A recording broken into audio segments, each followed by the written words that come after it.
Okay, here's another verse I want to share with you. This is quite interesting. This is from 2 Thessalonians chapter 3, verse 2.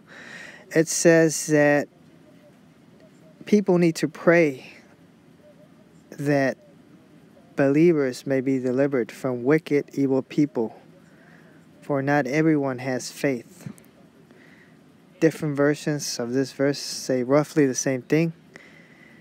Others in the faith ought to pray that their brethren will be rescued from wicked and evil people, for not everyone is a believer. This verse tells you right here that prayer, in order to be separated from non-believers, is very important. The majority of the world is a non-believing world, and there are many that profess to be believers that don't believe in many of the things written about in Scripture. They have formed their own opinions and faulty theology to jump to conclusions that are not true.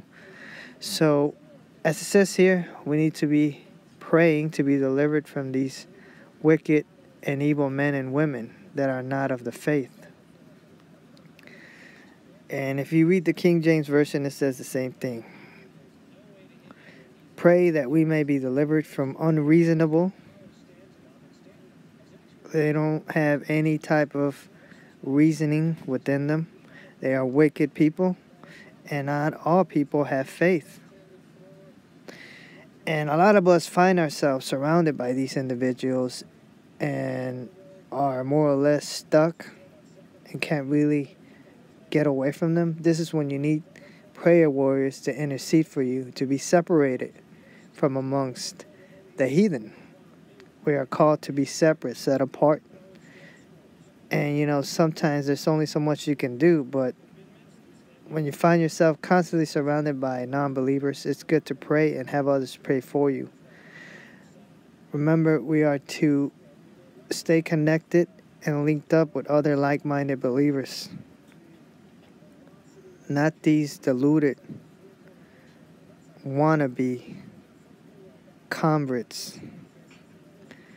And definitely not the heathen. So, again, take heed.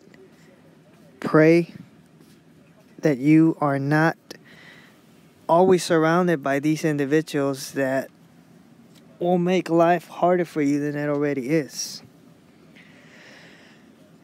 They have their own way of thinking, their own philosophies, lifestyles, their own religions.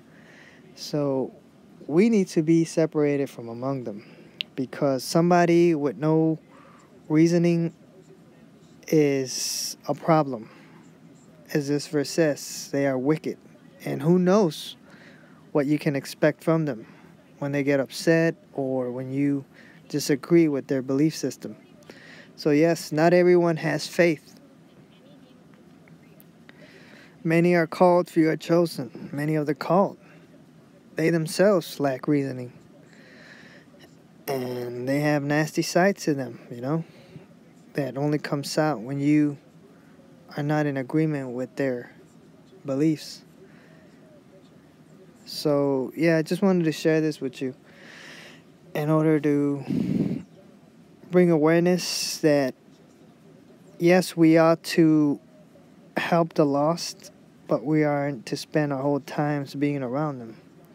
Savior said he was sent to the sick, those that need a doctor, not to those that are well. But if you read Scripture, you see he spent most of his time with his people, with the 12 apostles. He didn't spend all his time with the heathen, only when he needed to plant a seed, a word, that type of communication between him and the non-believers, but he wasn't constantly surrounded by them.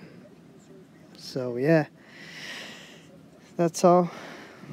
I hope you take this message to heart. And as always, nothing but love. Until next time, shalom.